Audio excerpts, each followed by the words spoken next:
No, I don't think the American empire can last because it's now facing the same problems all empires do. And in fact, America today has more similarities to the USSR than it does to the Roman Empire or any other empire. The fundamental problem is look, like all empires, the American empire has to be everywhere. And by being everywhere, this costs money. And that's why America is in debt to the tune of $34 trillion, more than the economy. So this debt now means to repay it, which is over $1 trillion a year now. That means the American government has to cut in education, in healthcare, in infrastructure, which are vital areas for people. Then the other problem you got is, as far as most Americans are concerned, the empire just doesn't serve them. What have they got out of it? You got the American army is based abroad. You've got 1,000 or so military bases around the world. What benefits do actually Americans get out of this? And Trump is saying that alliances and global commitments, they should be subordinate to profit for America. So that's his argument. And his foreign policy is very transactional, that we will engage with any government for the right price and for the right resources.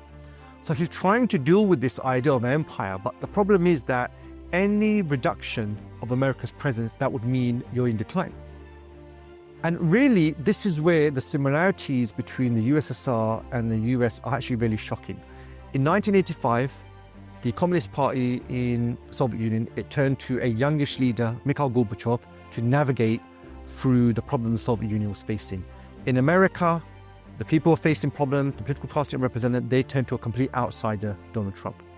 The first thing Gorbachev did was he got the Soviet Union out of the Afghan war. That's exactly what Trump did. He was the one that negotiated with the Taliban. He got American troops out.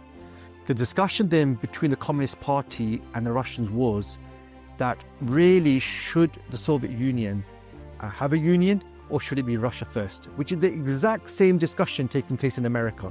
In America first means forget the empire, that's what we're going to do. So it's shocking, actually, as much as Mamdani is criticized for being a socialist and he wants to take America back to the communist route, the similarities actually between the Soviet Union and America are actually quite shocking.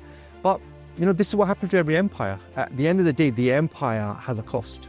And that cost, if it's not actually benefiting or serving the public, they will turn against it. The Romans went through this, the Persians went through this, and in recent history, the Soviets went through it as well.